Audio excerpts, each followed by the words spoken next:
ଯେତେବେଳେ ଚାହିଁବେ ସେ ମହିଳା ତୁମକୁ ଦବ। ମିଳନ ପାଇଁ ରାତି ଦିନ ଘରକୁ ଡାକିବ। କେବଳ 3 ଥର ତାର ନାମ କହି 3ଟି ଲବଙ୍ଗ ଉପରେ ପରିସ୍ରା କରିଦିଅନ୍ତୁ। ଗ୍ୟାରେଣ୍ଟି ଦେଉଛି ସେ ମହିଳା 5 ମିନିଟରେ ତୁମ ପାଖକୁ ଆସିବା ପାଇଁ ବାଧ୍ୟ ହେବ। ଯାହା ଚାହିଁବେ ତାହା କରିବ। ହଁ ଫ୍ରେଣ୍ଡସ୍, ଆପଣ ସମସ୍ତଙ୍କର ଇଚ୍ଛା ଥିବ ସୁନ୍ଦରୀରୁ ସୁନ୍ଦରୀ ଝିଅକୁ ପଟେଇବା ପାଇଁ। ସୁନ୍ଦରୀ ପଡ଼ିଶା ଘର ଭାଉଜଠାରୁ ନିଜର ମନ ମୁତାବକ କାମ ହାସଲ କରିବା ପାଇଁ। କିନ୍ତୁ ଇଏ ଏତେ ସହଜ ନୁହେଁ। ତେବେ କେବଳ 3ଟି ଲବଙ୍ଗ ଆଣି ଆଜିର ଏହି ବଶୀକରଣ କରିଦିଅନ୍ତୁ। ଗ୍ୟାରେଣ୍ଟି ଦେଉଛି ଯେଉଁ ଝିଅ ବା ବିବାହିତା ମହିଳା ଉପରେ ଆପଣ ଏହି ବଶୀକରଣକୁ ପ୍ରୟୋଗ କରିଦେବେ ସିଏ ଆପଣଙ୍କ ଆଡ଼କୁ ଆକର୍ଷିତ ହେବାକୁ ଲାଗିବ। ପାଗଳି ପରି ଆପଣଙ୍କୁ ଭଲ ପାଇବାକୁ ଲାଗିବ। ଆପଣଙ୍କୁ ନ ଦେଖି ଗୋଟେ ମୁହୂର୍ତ୍ତ ବି ରହିପାରିବନି। ଯଦି ଆପଣ କେଉଁ ଝିଅ ବା ବିବାହିତା ମହିଳାକୁ ମନେ ମନେ ଭଲ ପାଉଛନ୍ତି କିନ୍ତୁ ଯେତେ ଚେଷ୍ଟା କଲେ ମଧ୍ୟ ତାକୁ ପଟେଇ ପାରୁନାହାନ୍ତି, ତାକୁ ନିଜର ମନ କଥା କହିବାକୁ ଡରୁଛନ୍ତି, ଆଉ ଆପଣ ଚାହୁଁଛନ୍ତି କି ସିଏ ନିଜେ ଆସି ଆପଣଙ୍କୁ ଭଲ ପାଉଛି ବୋଲି କହୁ, ତେବେ କେବଳ 3ଟି ଲବଙ୍ଗ ଆଣି ଆଜିର ଏହି ବଶୀକରଣ କରିଦିଅନ୍ତୁ। ଏହି ବଶୀକରଣ ଏତେ ଶକ୍ତିଶାଳୀ କି ଏହାର ପ୍ରୟୋଗ କେବେ ବି ଖାଲି ଯାଏନି। ଯେଉଁ ଝିଅ ବା ମହିଳା ଉପରେ ଆପଣ ଏହି ବଶୀକରଣ ମାତ୍ର ଗୋଟିଏ ଥର ପ୍ରୟୋଗ କରିଦେବେ ସିଏ ନିଜେ ଆସିବ ଆପଣଙ୍କ ସହିତ କଥା ହେବ, ଆପଣଙ୍କୁ ଭଲ ପାଉଛି ବୋଲି କହିବ। ଯେଉଁ ଝିଅ ଆପଣଙ୍କୁ ଧୋକା ଦେଇଛି, ଆପଣଙ୍କର ନମ୍ବର ବ୍ଲକ୍ କରିଦେଇଛି, ଅନ୍ୟ କାହାକୁ ଭଲ ପାଉଛି, ଅନ୍ୟ କାହା ସହିତ କଥା ହେଉଛି, ତେବେ କେବଳ 3ଟି ଲବଙ୍ଗ ଆଣି ଆଜିର ଏହି ବଶୀକରଣ କରିଦିଅନ୍ତୁ। ଗ୍ୟାରେଣ୍ଟି ଦେଉଛି ସେ ଝିଅ ଯେତେ ଦୂରରେ ଥିଲେ ମଧ୍ୟ ରାତିଦିନ ଆପଣଙ୍କ କଥା ଭାବିବ। ନିଜେ ଆସିବ ଆପଣଙ୍କର ପାଦ ତଳେ ପଡ଼ିବ, ଆପଣଙ୍କୁ ଭଲ ପାଉଛି ବୋଲି କହିବ। ଏହି ବଶୀକରଣକୁ ପ୍ରୟୋଗ କରି ଆପଣ ଶାଶୁ, ନଣନ୍ଦ, ଦିଅର, ଭାଉଜ କାହାକୁ ବି ପଟେଇ ପାରିବେ, ନିଜ ବଶରେ କରିପାରିବେ। ତାଠାରୁ ନିଜର ମନ ମୁତାବକ କାମ ହାସଲ କରିପାରିବେ। ଠିକ୍ ଶୁଣିଲେ, ସିଏ ଆପଣଙ୍କୁ କୌଣସି ପ୍ରକାର ବାଧା ଦେବ ନାହିଁ। ଯାହା ଚାହିଁବେ ତାହା କରିବ। ଆପଣଙ୍କର ସବୁ ଇଚ୍ଛା ପୂରଣ କରିବ। ତେବେ ଏହି ବଶୀକରଣ ବିଧିକୁ ଆପଣ କିପରି କରିବେ, କେମିତି କରିବେ, ଏହାର ପ୍ରୟୋଗ ବିଧି କ'ଣ ମୁଁ ଆପଣଙ୍କୁ ଶିଖେଇବି। ସମ୍ପୂର୍ଣ୍ଣ ପ୍ରୟୋଗ ବିଧି ଠିକ୍ ଭାବରେ ଶିଖେଇବି। ଜାଣିବା ପାଇଁ ଆପଣ ଭିଡ଼ିଓଟିକୁ ମୂଳରୁ ଶେଷ ପର୍ଯ୍ୟନ୍ତ ପୁରା ଧ୍ୟାନ ସହିତ ଦେଖନ୍ତୁ। ଠିକ୍ ଅଛି, ତେବେ ଯାଇକି ଆପଣ ସମ୍ପୂର୍ଣ୍ଣ ପ୍ରୟୋଗ ବିଧି ଜାଣିପାରିବେ। ଅଧାରୁ ଛାଡ଼ିକି ପଳେଇଲେ କିମ୍ବା କାଟି କାଟି ଦେଖିଲେ ଆପଣ କିଛି ବି ବୁଝିପାରିବେନି। ପରେ ଆପଣ କହିବେ ଗୁରୁଜୀ ଆପଣଙ୍କର ବଶୀକରଣ କାମ କରୁନି। ଦେଖନ୍ତୁ, ପ୍ରଥମେ ଆପଣ ଭିଡ଼ିଓକୁ ମୂଳରୁ ଶେଷ ପର୍ଯ୍ୟନ୍ତ ଧ୍ୟାନ ସହିତ ଦେଖନ୍ତୁ। ପ୍ରୟୋଗ ବିଧିକୁ ଠିକ୍ ଭାବରେ ବୁଝନ୍ତୁ। ତାପରେ ଆପଣ ଏହି ବଶୀକରଣକୁ କରିବା ପାଇଁ ଯିବେ। ତେବେ ଯାଇ ମୁଁ ଆପଣଙ୍କୁ ଗ୍ୟାରେଣ୍ଟି ଦେଉଛି ଆପଣ 100ରୁ 100% ସଫଳ ହେବେ। କାହିଁକି ନା ଏହି ବଶୀକରଣକୁ ପ୍ରୟୋଗ କରି ହଜାର ହଜାର ଲୋକମାନେ ଲାଭବାନ ହେଇଛନ୍ତି। ମାତ୍ର ଗୋଟିଏ ଥରରେ ସେମାନେ ନିଜ ପ୍ରେମକୁ ପାଇପାରିଛନ୍ତି। ଆଶା ଛାଡ଼ି ଦେଇଥିବା ଲୋକ ମଧ୍ୟ ନିଜ ପ୍ରେମକୁ ପାଇପାରିଛି। ବିନା ମନ୍ତ୍ର, ବିନା ତନ୍ତ୍ର, ବିନା କିଛି ଜିନିଷ ଖୁଆଇ ପିଆଇ, ବିନା କୌଣସି ପଇସା ଖର୍ଚ୍ଚ କରି ଆପଣ ଘରେ ବସି ବସି ଏହି ବଶୀକରଣକୁ କରିପାରିବେ। ଆଉ ନିଜ ପସନ୍ଦର ସୁନ୍ଦରୀ ଝିଅ ବା ଭାଉଜକୁ ଅତି ସହଜରେ ପଟେଇ ପାରିବେ। ମୋର ବିଶ୍ୱାସ କି ଆପଣ ଅତି ସହଜରେ ଏହି ବଶୀକରଣକୁ କରିପାରିବେ। ବର୍ଷ ବର୍ଷ ଧରି ଭାଙ୍ଗି ଯାଇଥିବା ପୁରୁଣା ପ୍ରେମକୁ ଫେରାଇ ଆଣିପାରିବେ। କେଉଁ ବି କୁଆଁରୀ ଝିଅ ବା ପଡ଼ିଶା ଘର ଭାଉଜକୁ ନିଜ ବଶରେ କରି ତାଠାରୁ ନିଜର ମନ ମୁତାବକ କାମ ହାସଲ କରିପାରିବେ।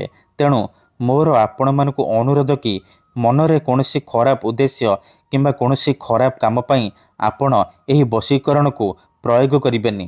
କାହିଁକି ନା ଯେଉଁ ଝିଅ ବା ବିବାହିତା ମହିଳା ଉପରେ ଆପଣ ଏହି ବଶୀକରଣ ଗୋଟିଏ ଥର ପ୍ରୟୋଗ କରିଦେବେ ସିଏ ସେହି ସମୟଠାରୁ ଆପଣଙ୍କ ଆଡ଼କୁ ଆକର୍ଷିତ ହେବାକୁ ଲାଗିବ। ପାଗଳି ପରି ଆପଣଙ୍କୁ ଭଲ ପାଇବାକୁ ଲାଗିବ। ଆପଣ ତାକୁ ଯାହା କହିବେ, ଯେମିତି କହିବେ ସିଏ କରିବ। କୌଣସି ପ୍ରକାର ବାଧା ଦେବ ନାହିଁ। ହଁ ଫ୍ରେଣ୍ଡସ୍, 3ଟି ଲବଙ୍ଗର ଏହି ବଶୀକରଣ ଏତେ ଶକ୍ତିଶାଳୀ କି ଯିଏ ବି ଏହାକୁ କରିଛି ସଫଳ ହେଇଛି।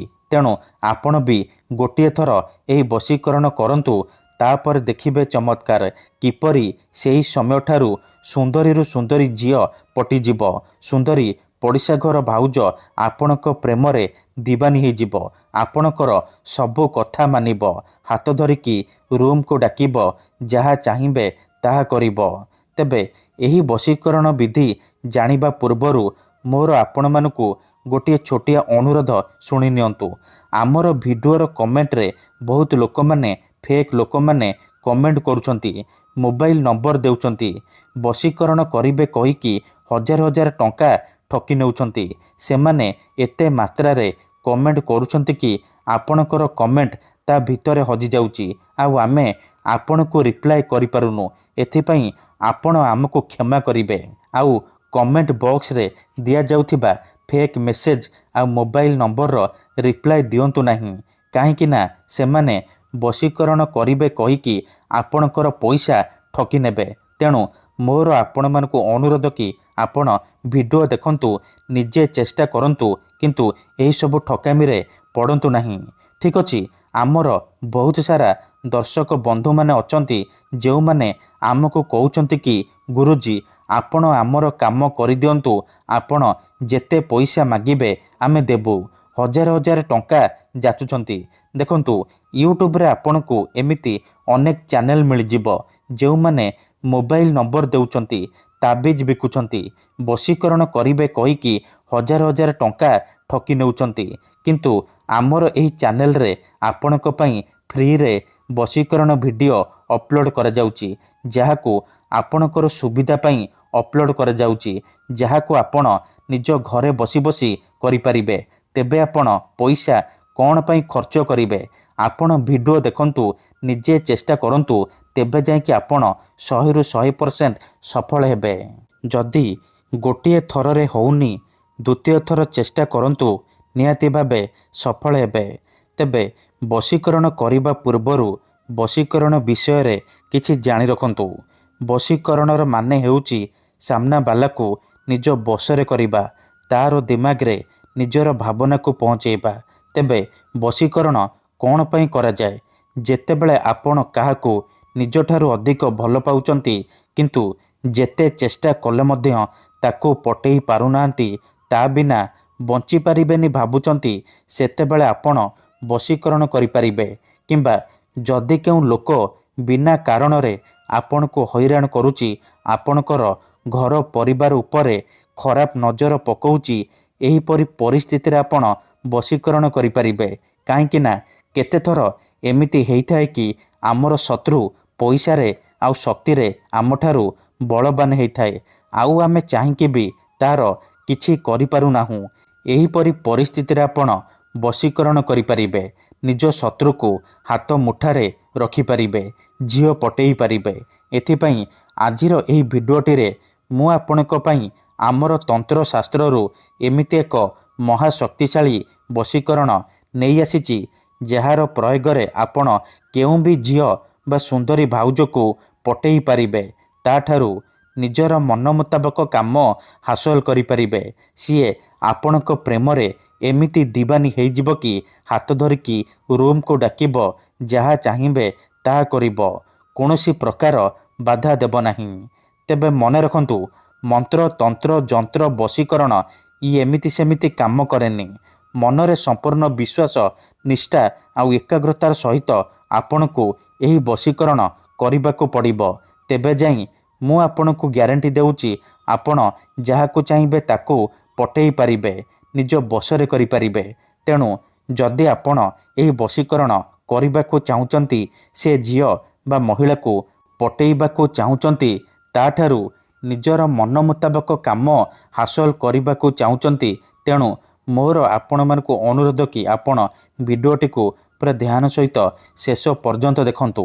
ଠିକ୍ ଅଛି, ମନେ ରଖନ୍ତୁ, ଏହି ବଶୀକରଣ କରିବା ପାଇଁ ଆପଣଙ୍କୁ କେବଳ 3ଟି ଲବଙ୍ଗ ଆବଶ୍ୟକ। ହଁ ଫ୍ରେଣ୍ଡସ୍, 3ଟି ଲବଙ୍ଗରେ ଆପଣ ସେ ଝିଅକୁ ପଟେଇ ପାରିବେ। ପ୍ରଥମେ ଆପଣ କ'ଣ କରିବେ, 3ଟି ଲବଙ୍ଗ ନେଇକି କୌଣସି ଏକ ସୁନସାନ ଜାଗାକୁ ଯିବେ, ଯେଉଁଠାରେ ଆପଣଙ୍କୁ କେହି ଦେଖିବେନି, କିମ୍ବା ଡାକିବେନି। ତାପରେ ସେ 3ଟି ଲବଙ୍ଗ ତଳେ ମାଟି ଉପରେ ରଖିବେ। ତାପରେ ସେଇ ଝିଅ ବା ମହିଳାର ନାମ 3 ଥର କହିବେ। 3 ଥର ଝିଅ ବା ମହିଳାର ନାମ କହିସାରିବା ପରେ ଆପଣ ଏହି ଶବ୍ଦକୁ 3 ଥର ପଢ଼ିବେ। ତାସିନ୍ ତାସିନ୍ ମର୍ତାସିନ୍, ଏହି 3ଟି ଶବ୍ଦକୁ 3 ଥର ପଢ଼ିବେ। 3 ଥର ଏହି ଶବ୍ଦକୁ ପଢ଼ି ସାରିବା ପରେ କ'ଣ କରିବେ, ସାଙ୍ଗେ ସାଙ୍ଗେ ସେ 3ଟି ଲବଙ୍ଗ ଉପରେ ପରିସ୍ରା କରିବେ। ମନେ ରଖନ୍ତୁ, ଆଖି ବନ୍ଦ କରିକି ପରିସ୍ରା କରିବେ। ପରିସ୍ରା କରିସାରିବା ପରେ ଚୁପଚାପ ଘରକୁ ଫେରି ଆସିବେ। ପଛକୁ ବୁଲିକି ଚାହିଁବେନି। ଗ୍ୟାରେଣ୍ଟି ଦେଉଛି, ଏତିକି କରିଦିଅନ୍ତୁ, ସେ ଝିଅ ହେଉ ବା ପଡ଼ିଶା ଘର ଭାଉଜ ଆପେ ଆପେ ପଟିଯିବ। ଯାହା ଚାହିଁବେ ତାହା କରିବ। ଧନ୍ୟବାଦ।